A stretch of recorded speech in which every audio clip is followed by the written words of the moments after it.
These 2 episodes of My Hero Academia were absolutely chaotic. These episodes were intense, they were emotional, and All For One really lives up to his name of the Demon Lord. He was not playing around. Our beautiful queen, Lady Nagant, joined the battle to support Deku.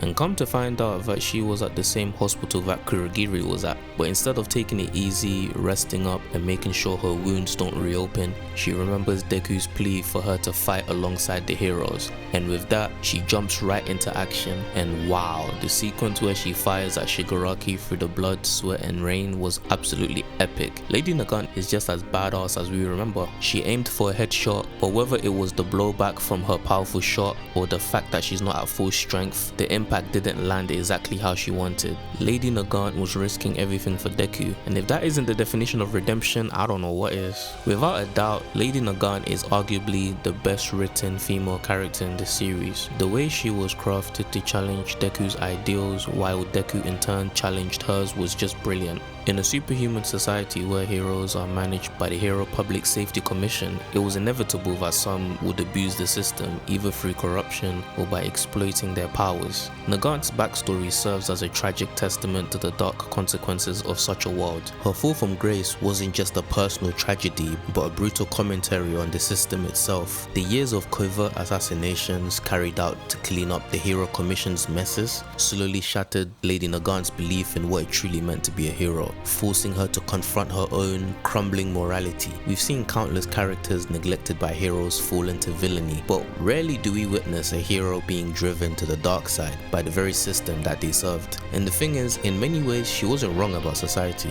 Despite All Might's overwhelming positive influence, even he couldn't fix the deep-rooted issues that still plagued the world. Problems that couldn't simply be punched away. Deku's vigilante arc was the first time we truly saw him get the chance to save a so-called villain. He showed Lady Nagant that despite the darkness lurking within hero society, the true essence of heroism can still inspire people to do what's right. During the fusion process between All For One and Shigaraki, the Tenko Shimura personality hid himself from All For One's influence just long enough to regain his own consciousness, and he's now finally taken back control of his body from All For One. And man, this entire scene was just beautiful. The music and the visuals synced up perfectly, creating this eerie, haunting vibe, and that kind of hit hard, I'm not gonna lie. And honestly, for a villain, watching him break free like that put a huge smile on my face. Nothing about Shigaraki has changed. He's still on demon time and I'm all here for it. This just made things way worse for All For One because Shigi doesn't give a fuck about stealing one for all. He's determined to unleash chaos and destruction, and that means he's more than willing to kill Deku. This makes All For One even more desperate to reach Shigaraki and transfer his own quirk to him so that he can steal one for all before it's too late.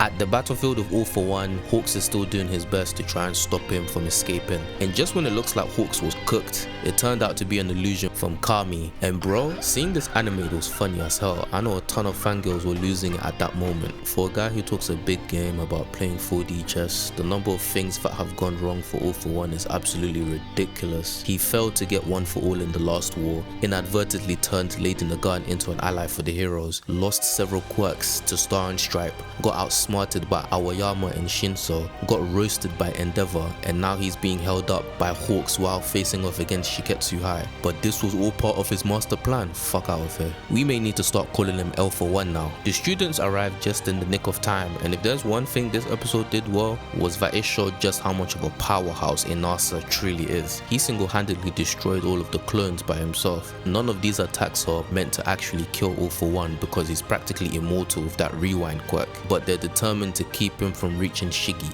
They just need to stall him long enough for his timer to run out. Watching Prime All For One unleash his full power was great. He looked like a god on the battlefield, and those bone wings looked absolutely sick. At the same time though, the heroes were playing it smart with All For One because they were launching a coordinated attack to keep him from stealing any of their quirks.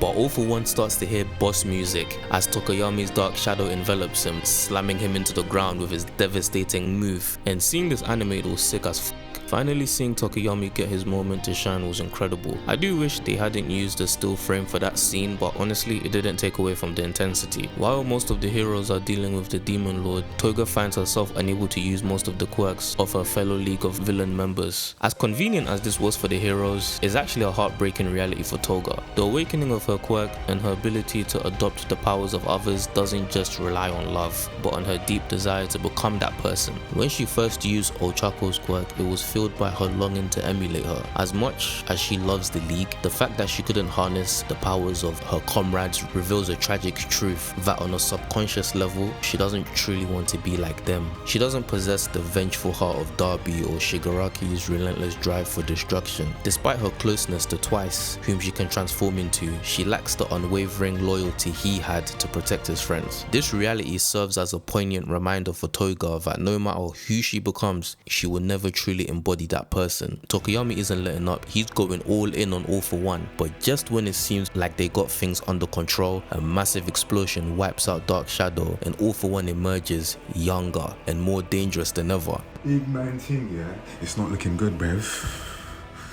It's not looking good. And they brought in the one and only Hiroshi Kamiya to voice him. That's S-tier casting right there. It's like the directors of this season saw that panel of everyone jumping All For One and thought, yep, we need a Titan Slayer. So they called in the voice of Levi himself. But let's give Tokoyami his flowers, because without his attacks, All For One wouldn't have transformed into Bro For One. Now, him turning younger might seem like a bad thing, but it's actually a plus for the heroes. Each rewind is like knocking off one of his health bars, gradually weakening him over time. Gigantomachia, Red Riot, and Shinso arrive on the scene, and Shinso's controlling Gigantomachia. I've got to hand it to Horikoshi for giving Shinso the spotlight he deserves. He's always been underrated, despite having one of the coolest quirks in the series, but ever since his return with this new development, Shinso has been nothing but clutch this season. So after the Darby and Shoto fight, the villains triggered a frequency that awakened Gigantomachia from his deep slumber, and Machia's got that dog in him, literally, so he rises up ready for destruction. The heroes were one step ahead though, warping Shinso into the battlefield with a plan to brainwash Machia. But just as Shinso is about to do that, he's consumed, pause, by the sludge villain. But Mina steps up with her own quirk evolution. While Mountain Lady is going toe to toe with Gigantomachia, Mina unleashes her new ultimate move, Acid Man Alma, creating acid strong enough to melt through Machia's fingers. Horikoshi's been dishing out quirk evolutions to Class 1A like their report cards. I think one of the reasons why Horikoshi doesn't give Mina that much screen time is because he knows just how busted her powers are. The fact that she was the only one able to damage Gigantomachia when no one else could even scratch him is f***ing insane. We got a satisfying full circle moment here with Mina facing down her old fear and overcoming it. The cool thing about this move was that she based it on Todoroki's Phosphor and Bakugo's Cluster. The only downside is that she gets dehydrated after using it. If she were a villain, she'll be an absolute menace. After taking down the sludge villain, Shinso finally gets control of Gigantomachia and orders him to wipe out the remaining villains before they can regroup with the others to handle All For One. The heroes straight up chose violence when the rest of the squad pulled up. All For One breaks Shinso's mind control over Machia. Now, you'd think this would be bad news for the heroes, and normally it would.